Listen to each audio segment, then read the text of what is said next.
Okay. So when we look at the student's need, there's only two components that every school uses to determine that student's need at the school. Please keep in mind, students and families, that this could be different, okay? And I'll explain to you why. The cost of attendance at the school is the one component that we use, okay? And that could be different depending on the type of school the student is attending. The EFC, however, remember I said that never changes. So it doesn't matter what type of school the student's going, because that stays constant across the board, okay?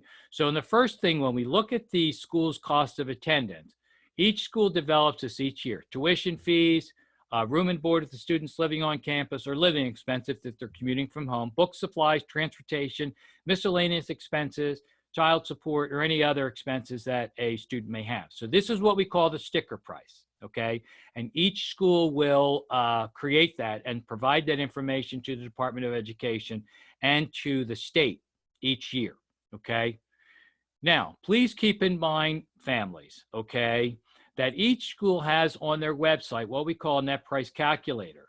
And this is to assist and help you in determining what does it really cost a student to attend that school? Because most students do not pay the sticker price. So again, reach out to the schools, go on their websites, look at this net price calculator, because some of the students may be looking at schools that have a sticker price of anywhere between $70,000, $80,000, $90,000.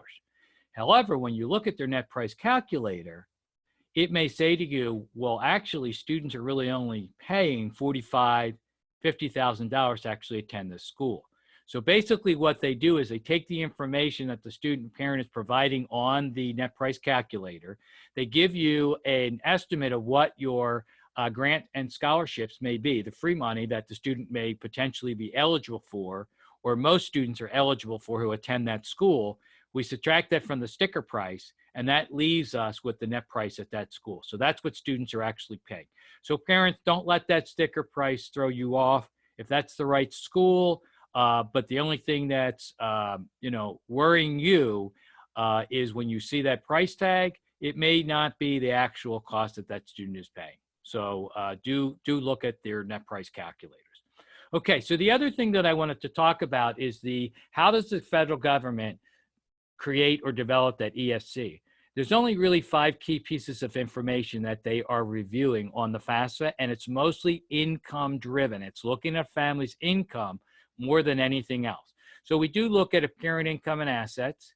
We do look at a student income and assets. We look at the size of the family, the number in college, and the age of the older parent, because all of that impacts that EFC. Okay, so looking at it a little bit further, parents, when you get to the financial section, the parent financial section of the FAFSA, as I said earlier, there's income and asset protection allowance for you. So we do allow for any taxes that you are liable for, whether it's federal, state, local, or Social Security. If there are 2 working parents, we allow their allowances for that. And then there's a standard living allowance based on the size of the family and the number in college. Now, each parent, you are going to see that you are presented with a question that says to you, as of today, do the parent's current assets exceed this amount? And that figure will be different for all of you. So when you think about your assets, so that's cash savings and checking, any investments that you may have like stocks, bonds, mutual funds, money market funds, 529 plans, those are all called investments and assets. Okay.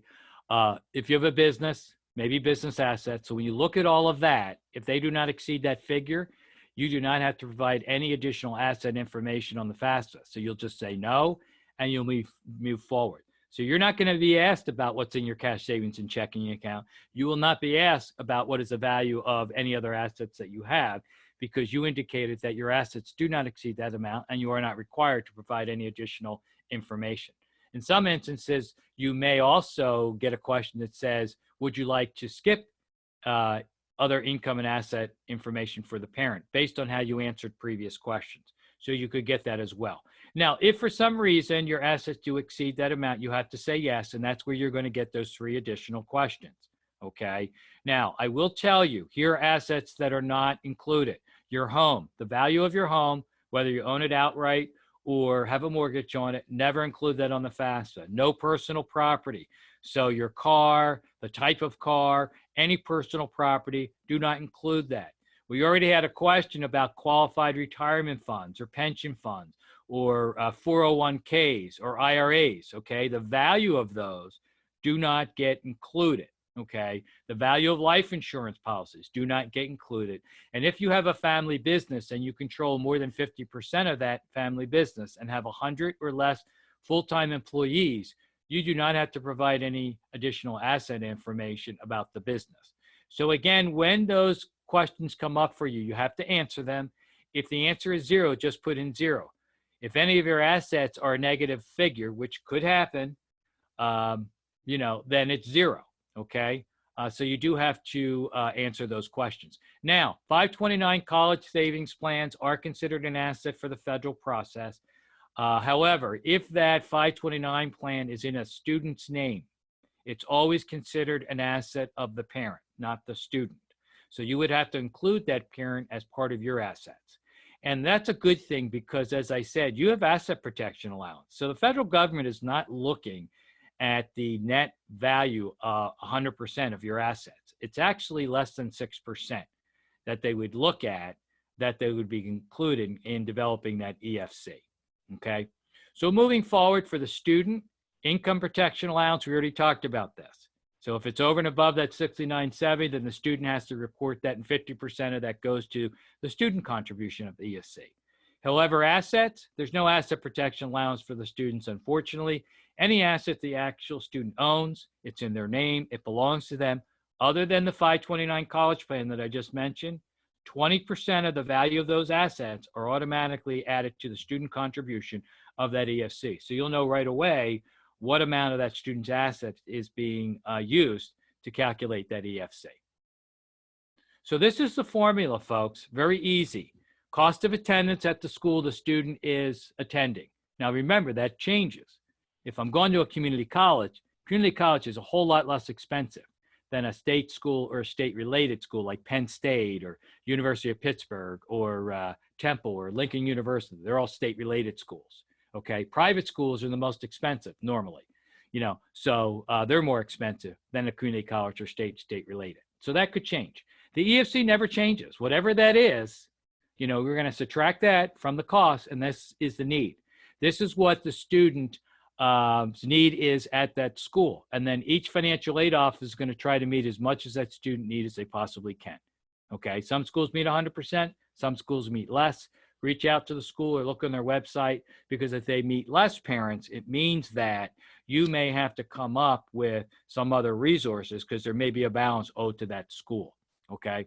So moving forward, once the student has applied and been accepted to the school, they will receive an official aid notification or offer from each school. It'll have the rights, the responsibilities, the terms, the conditions, all of the aid that the school is offering that students, the amounts, what they need to accept and reject.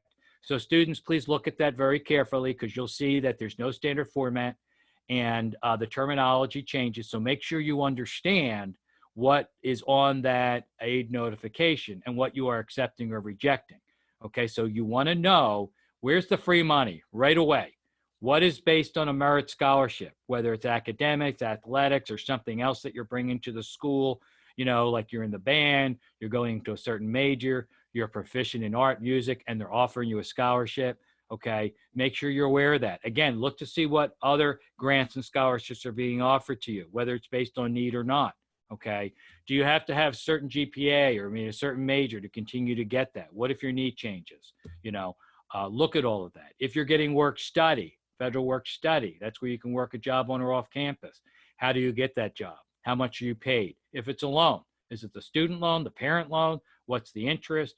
What's the repayment options? You know, when do I get those monies? How do I get those monies? So look at all of that stuff. All that information should be available on that aid notification or offer that the school is providing to you, okay?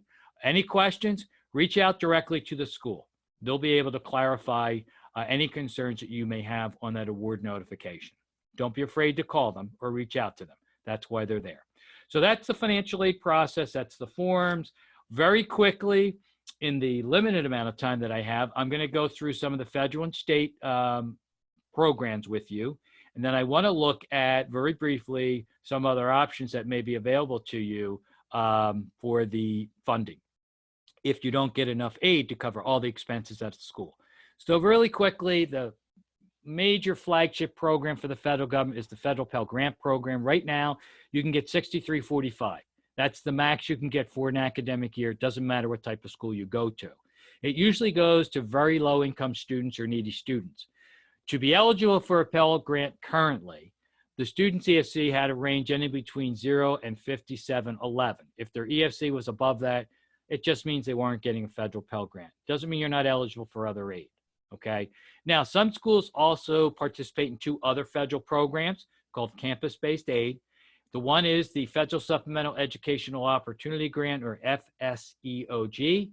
You cannot get more than $4,000 in an academic year from a school, and that's per Congress regulations. Sometimes it's a little less because it depends on how much money a school has in that program. Usually, those funds are awarded to Pell eligible students first, to low income students and needy students until the school exhausts all of their funds. Federal Work Study is another program, no limits to what you can get. Not all schools participate in these programs, and the funding is limited. But remember, students, you're never going to get more aid than what your cost of attendance is at a school. This is a question that is also asked of you students on the FAFSA. So unless you're working a job now and plan on continuing to work that job while you're in school, I would tell you, say yes to this. You can always turn it down at any time. It's a very flexible program, but if you're interested in getting a little work experience in your career, your major, your minor, this is a good way to do it, okay?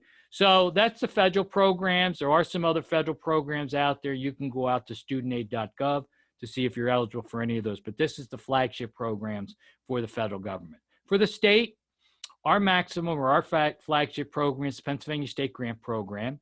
$45.25 is the maximum amount that you can receive if you're full-time and attending a school in Pennsylvania.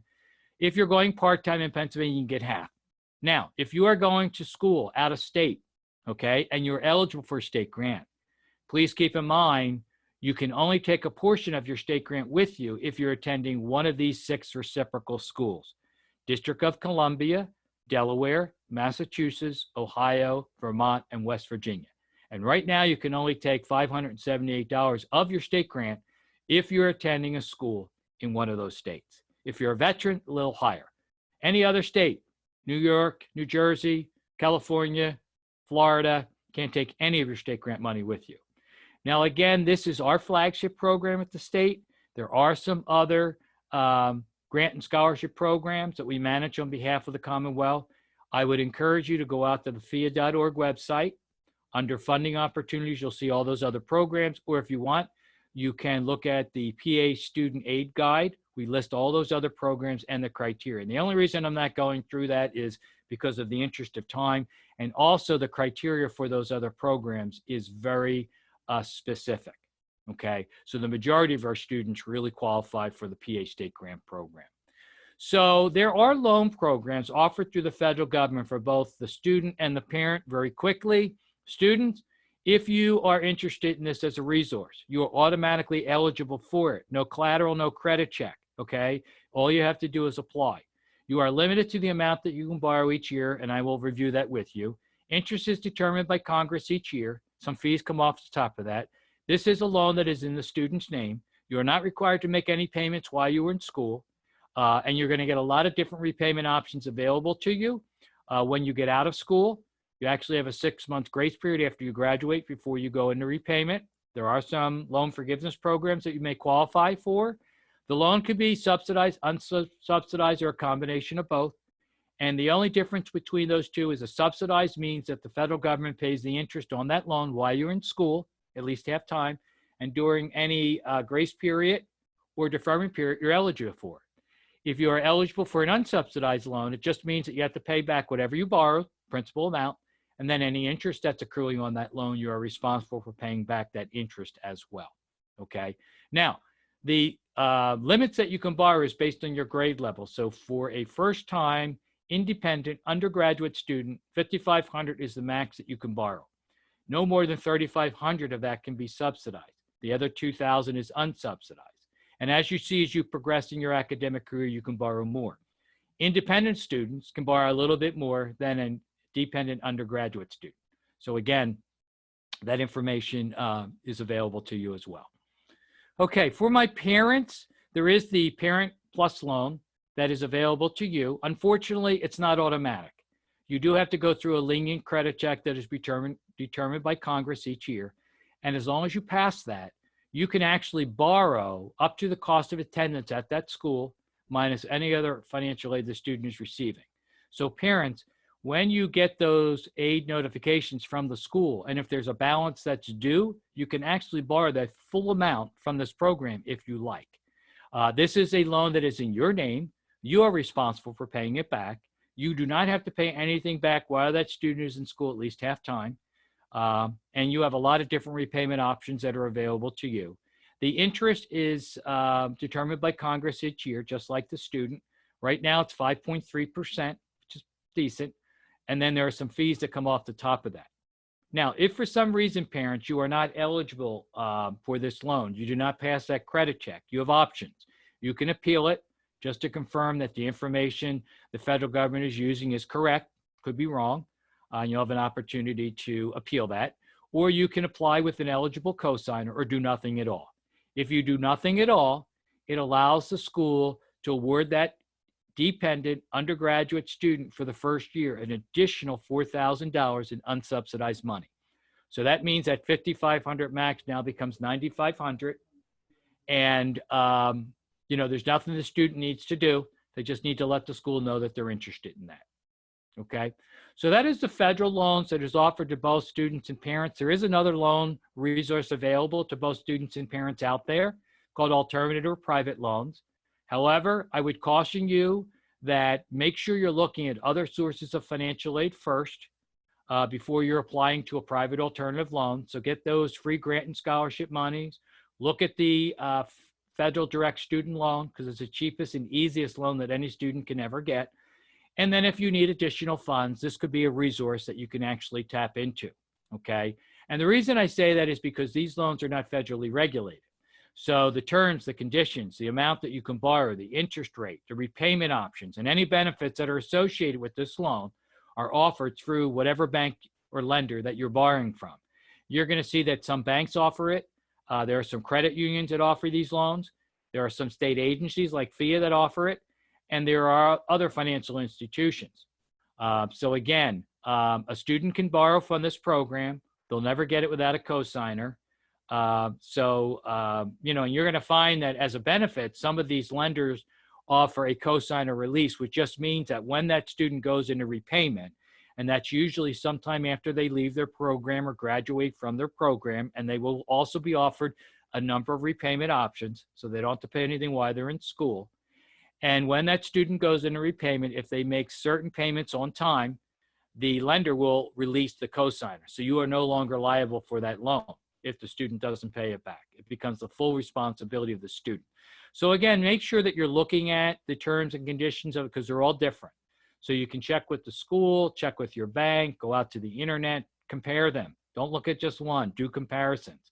Now, Pennsylvania does offer an alternative loan. Last year was the first year that we offered that.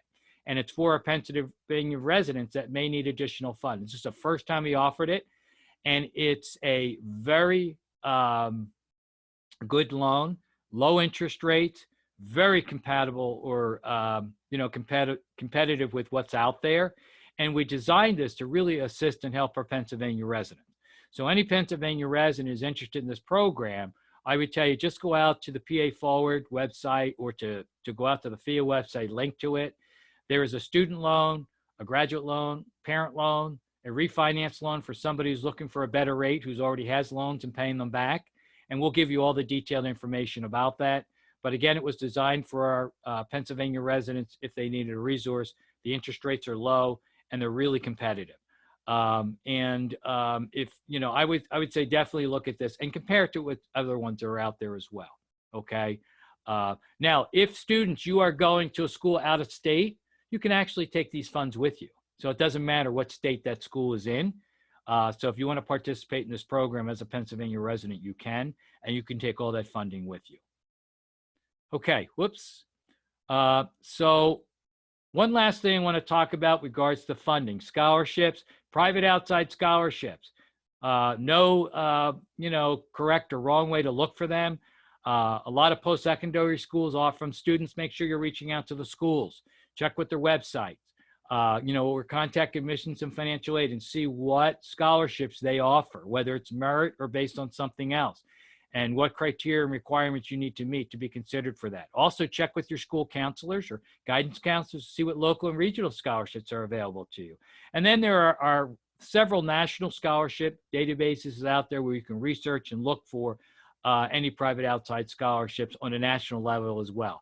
It's never too early to start. So freshmen, sophomore, juniors, you can start doing this now. I really strongly encourage you to do. Hopefully seniors are already doing it. And seniors, when you get into college, continue to do this, because there are new private outside scholarships coming on board all the time, and your profile changes each year. So there may be something that maybe you weren't eligible for initially, and now you are. These are all different free websites that are available to you. Fastweb.com is the easiest, is the largest national scholarship database that's there. But students, please use the free sites. You should not have to pay for free money. So there isn't anybody that can guarantee you money for a fee. If anybody solicits you and says you're eligible for their scholarship because they got your information for a fee, it's a scam. Just stay away from that. Okay. So again, I encourage you, please look at these outside private scholarships, because this is money that could be in addition to what the state, the federal government, and the schools are already considering you for. Okay. So options. We don't have a lot of time to review this, but I'm going to go through some things quickly. Again, parents, students, when you get that bill and those are financial aid offers, if it's not enough to cover all the expenses, reach out to the school directly. Let them know what's going on in your family, especially if there's special circumstances. Ask them if there's any additional aid, especially if you're interested in attending that school, or any other options that are available to you. Some of them offer tuition payment plans. If you have a balance, you can pay that balance over several months instead of having come up with the money all at once. Some will offer income share agreements, which means they'll provide additional funding to the student. However, when the student graduates from the program, actually gets a job and earns a paycheck, that school will require that student to pay back those funds based on a percentage of what their salary or their earnings are at that time. Not all schools offer that, some do. Again, look at if there's ways in which you can reduce those costs. So usually if a student's living on campus, they're charged the most expensive housing. So see if there's cheaper housing for you. Also meal plans, lots of meal plan options. See if you can get a less expensive meal plan. Also, you don't have to buy your books from the school bookstore. Buy used books, rent them if you can, go to the library, see if you can take it out for that term. Or, check again on the website, Amazon, other sites where you might be able to get that book a lot less expensive. Look with your employers to see if they offer any employment, tuition reimbursement programs, or educational benefits. If you're not participating in a 529 college savings plans currently, Pennsylvania offers 2. Now, you're not going to save a lot of money if the student's a senior right now, but please keep in mind, parents, students, if you are paying a lot of Pennsylvania taxes, state taxes, you can actually reduce your state tax liability by participating in one of the 2 programs that PA offers. So for an individual person, it's a little over $14,000 that you can reduce your taxes. Or for a married couple, I think it's a little over $28,000. So that might be a way in which you can find some found money that you can use to help student pay educational expenses. AmeriCorps, Peace Corps, military, they all offer educational benefits. If that applies, you can look at those. We talked about the loan programs, private loan programs. Maybe you need to look at an alternative school or a more affordable school, plan B. Maybe look at a community college for the first 2 years to bring down your cost, and then articulate in a 4-year school. So these are just some things that are available for you to consider and to think about. So closing, students, get those FSA IDs now. Parents, get your FSA IDs if you don't have it. Visit those schools if you can, or go out to their websites, do those tours. So try to narrow down your choices. Make sure you know what the cost is. Is that an affordable school? Look at those net price calculators. What is it really going to cost me to go to that school, and then again, explore those outside private scholarships. Here's my contact information that's available to you. So please reach out to me if I can act as a resource. So I will now address any other additional questions that you may have, if any. And if not, feel free to use me in a resource at any time. So I'm going to turn the program over to Nicole and to Ms. Lennox if need be. So thank you. All right, so I have some other questions here, and you may have answered them because I've been kind of going back and forth between the two presentations. So if you answered them, just let us know that you answered them. So,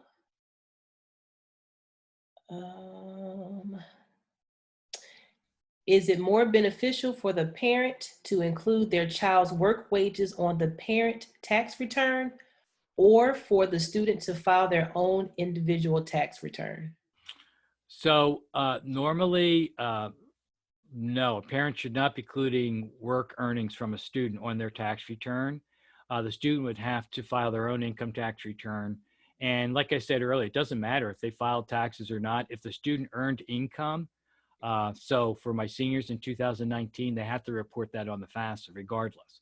Now the nice thing about the student filing their own taxes, and I strongly encourage students to do that, if they were taking monies out for or withholding funds because of federal taxes, even state taxes, the only way they'll ever get that money back if they file a tax return. And I see a lot of students are leaving that money on the table because they're not filing taxes.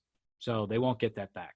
So I would say to a student that would be better for you to file a tax return so you can at least get your any withholdings, tax withholdings back. Because most of the time students would pay no taxes at all or very little taxes based on their earnings. But they have to report it on the FAFSA regardless of whether they filed taxes or not. Okay, the next question is, what is the asset protection that the parents have, and what does that mean? It's a really good question, okay? And it really is going to depend on the information that that family is providing on the FAFSA, because what happens is there's income protection allowance. So what the federal government does, it looks at the size of the family, it looks at the number in college, okay, and it looks at the age of the older parent because we know they're closer to retirement. So a little bit more of their income and their assets are protected in the federal formula. So that's already built in. So based on those pieces of information, family income, the number in the family, the number in college, and the age of the older parent will determine how much of the income and assets are protected for a family. So that's why I said to parents, when they get to that financial section and it asks them, are your current assets, do they exceed this amount? That amount that they're showing is the amount that is actually being protected, okay? And it's all gonna depend on those other pieces. So it's gonna be different for everybody. Okay. Okay, the next question. Do you need to report the bank account for a student if the parents are custodians? For example, UGMA or UTMA? Yes. So usually they are the asset of the student. The student is really the owner of that asset, and the parent is just a custodian because of the student's age and the legal requirements. So normally that would be considered an asset of the student, and they would be reported under, actually they go under investment and asset information on the FAFSA, and it's under the student financial section. So yes. Okay, the next question is, how many credits do students need to carry each semester in order to be considered full-time? I think it was 12. That's what I said, but I wasn't quite sure. You're absolutely correct. So for an undergraduate student, the federal requires the student to have at least 12 credits to be considered full-time. It's the same thing for the state, and you're going to find it's the same thing for all the schools that they're looking at as well. And then half-time is 6 credits. So now for the federal government, a student can actually be taking what we call less than half-time. So that's anything less than 6 credits. They can be half-time, 6 credits. They could be 3/4 time, which is 9 credits, 6 to 9 credits, or they can be considered full-time, which is 12 credits or more. And the federal government will still consider them for that federal Pell Grant. However, for the state, student has to be at least half-time to even get a state grant. So they got to be taking at least 6 credits, you know. So those are the last questions. So if we happen to miss your question, because it was a lot of comments, if you want to put something in the chat, if we didn't answer a question that you did put in the chat, we'll take a few seconds to see if there are any last questions. And Nicole, if anybody has maybe a question that may be a little bit personal to their family or anything like that, I mean, they're more than welcome to. Probably the best way to get me is just email me, and I'll be happy to address those, you know, or if they want to share that with you and then you can follow up with me, not a problem. I know there may be some situations that are happening in families because of the pandemic or COVID or other things that may have changed that, you know, they just don't want to put out there. So I'm more than happy to address those if need be. But, you know, any other questions that folks want to talk about this evening or share, you know, absolutely. Okay. That's all the questions that we have here. Somebody's asking about the COVID laws. There's a lot of different things with COVID. So if you could specify, that would be great. Okay. So in relation to COVID, it doesn't have any impact in terms of the FAFSA and the student filing for financial aid. When that hit, the federal government provided some funding to schools to assist students who may have had to leave their campus. So it provided the additional funds for the schools to assist those students in helping them get back home, you know, or there may be some other expenses that they had incurred that the school could use those funds to assist those students. But it does not impact any new students coming into the school or anyone prior to last year. Now, as far as the upcoming year, and even for 2021-22, we have no idea what types of additional grants and scholarships that the federal government may provide to schools or make available to schools to assist students, you know, that may be related to that. So that's a really hard question for me to answer at this point because I don't know, I'm not aware of any at this point. You know, so the funding that was there was really just to assist students who are in that situation currently and were already in college, that allowed the schools to help them out a little bit with that. And I can add, and I'm hoping that I'm not repeating a few things that you said, but a number of private organizations and local churches and fraternities and sororities did lose their scholarship money last year because sometimes they have to do fundraising. And because of COVID, many of them were not able to do fundraising. And so that may affect some of the local scholarships that the schools give out from people in the area this upcoming year. We'll see. But so far, a lot of the national scholarships are still being offered. As far as the colleges are concerned, they're still offering merit scholarships as well. So it really just depends on each individual school and the local agencies that you are applying for funds. But there is so much money that is still out there for students. And let me preference that with too, because there might have been a part two to that question that I might have missed. So let's say a family has been impacted by COVID, okay? So we have an incoming senior that's going to college next year. But as I said, you know, we're looking at that family's income from 2019. So let's say, maybe that person lost their job. You know, they were laid off. Or maybe they actually got laid off, got a new job, but is earning less money. You know, or maybe they were forced to work part-time now because, you know, of what's happening with the family dynamics. Maybe that family also might have lost any medical or dental expenses, you know, insurance or whatever, that because they lost their job or was reduced, you know, or that benefit was taken away. So they're all special circumstances. So, you know, I don't want to confuse that with what I said earlier about funds that were provided by the federal government to assist students that were in school and then had to leave. So if you've had changes or special circumstances in your family, whether it was a result of COVID, or the pandemic or anything else, yes, make sure you're letting the schools know that, because that's the only way they're going to know it. And that absolutely could have an impact on what age you potentially could be eligible for from the school. And then also let us know at FIA, the state, so we can see how that may impact any eligibility for the Pennsylvania State Grant Program. So I did want to clarify that, Nicole, to make sure that if there's something that's going on there that changed things, make sure they let us know, because FAFSA is black and white. You have to provide the information asking. It won't let you, record any changes like that. So last call for any questions. You mentioned giving an email address on the FAFSA. Should we enter both the student's email as well as the parent's email, or just one email should be the student's? I know you guys earlier, he talked about the FAFSA ID, or I'm sorry, the FSA ID. So you do have to provide email addresses for those. And you should make sure that it's not a school address, a school email address, but a personal email address, because after graduation, you still will be using your FAFSA, but you will not have access to the school address. And that's normally how the state and the federal government, the schools really communicate with most students. So that's a really good tip. Don't use a high school email address. And yes, under the student demographics, we will ask for the student's email address.